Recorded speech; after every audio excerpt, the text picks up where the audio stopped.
మంచిర్యాల జిల్లా దండేపల్లి మండలం గుడి రేవు ప్రాంతంలో గోదావరి తీరాన వెలిసిన శ్రీ శ్రీ పద్మల్పూరి కాకోబాయి సన్నిధిలో దసరా ఉత్సవాలు ఎప్పుడెప్పుడని ఎదురు చూస్తున్న ఆదివాసుల అందరూ కూడా ఆరాధ్య దైవం. ఈరోజు ఈ కార్యక్రమం జడ కార్యక్రమం ఇక్కడ చేపట్టడం జరుగుతుంది.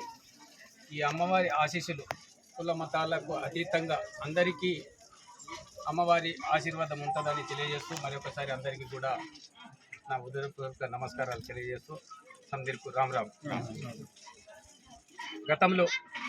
గత 10 సంవత్సరాలుగా చూస్తుంటే గత ప్రభుత్వాలు ఎటువంటి ఈ పవిత్ర దేవాలయంలో, ఇది ప్రపంచంలోనే పెద్ద దేవాలయం ఏదైతే ఉందో శ్రీ పద్మల్పూరి కాకోబాయి ఆలయం అని చెప్పవచ్చు. ఎందుకంటే దీని చరిత్ర ఇక్కడ అక్కడ కాదు, హరప్ప మహేంజోదారోకు సంబంధించిన కొన్ని ఆధారాలు ఇక్కడ ఉన్నాయని పురావస్తు శాఖనే కొన్ని సందర్భాల్లో దీన్ని ప్రస్తావించడం జరిగింది. అటువంటి పుణ్యక్షేత్రాన్ని కాపాడుకోవాల్సిన బాధ్యత ప్రతి ఒక్కరిపైన ఉన్నది. ఈరోజు తెలంగాణ రాష్ట్రంలో కాంగ్రెస్ ప్రభుత్వం ఏర్పడిన తరుణంలో ప్రతి ఒక్క దేవాలయానికి కూడా సాయశక్తులుగా మా ముఖ్యమంత్రి వర్యులు, ఉప ముఖ్యమంత్రి వర్యులు, మా గౌరవ శాసనసభ్యులు, మంచిర్యాల జిల్లా శాసనసభ్యులు కొక్కిరాల ప్రేమ్ సాగర్ రావు గారి ఆధ్వర్యంలో ముఖ్యంగా మరి దండేపల్లి మండలంలో వెలిసిన అమ్మవారి గురించి గతంలో చాలా సందర్భాలలో కూడా మేము అడగకుండానే కొన్ని నిధులను దాదాపుగా 3 కోట్ల పైచిలుకు నిధులను దీనికి కేటాయించడం జరిగింది.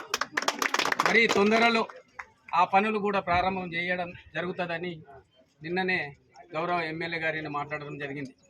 ఈ మౌలిక వసతుల గురించి మా ఆలయ కమిటీ ద్వారా వచ్చి ఎమ్మెల్యే గారిని విన్నపించడం జరిగింది.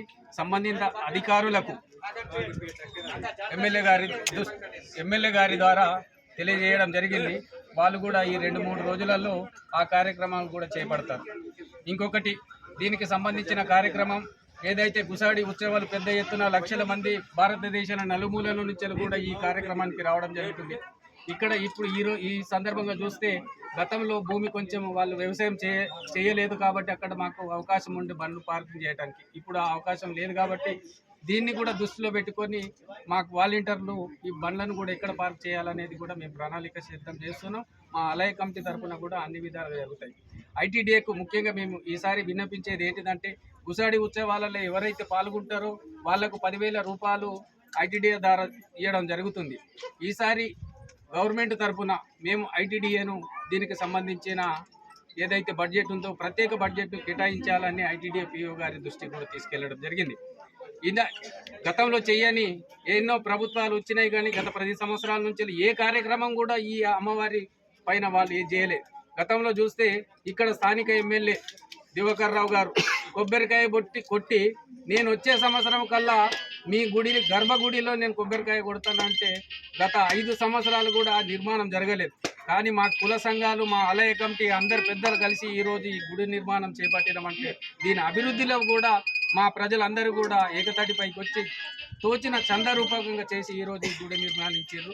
గవర్నమెంట్ తరఫున కూడా రావాల్సిన ఏదైతే ఉన్నాయో మేము కొట్లాడి తెచ్చుకొని గుడి నిర్మాణం చేస్తున్నాం. భవిష్యత్తులో ఈ గుడిని ఒక ప్రత్యేకంగా ఉండాలంటే ప్రతి ఒక్కరు కూడా సహాయ సహకారాలు అందించి ఈ గుడి అభివృద్ధికి పనిచేస్తామని తెలియజేస్తూ అందరికీ మరొకసారి నేను నమస్కారాలు తెలియజేస్తూ అందరికీ రామ్.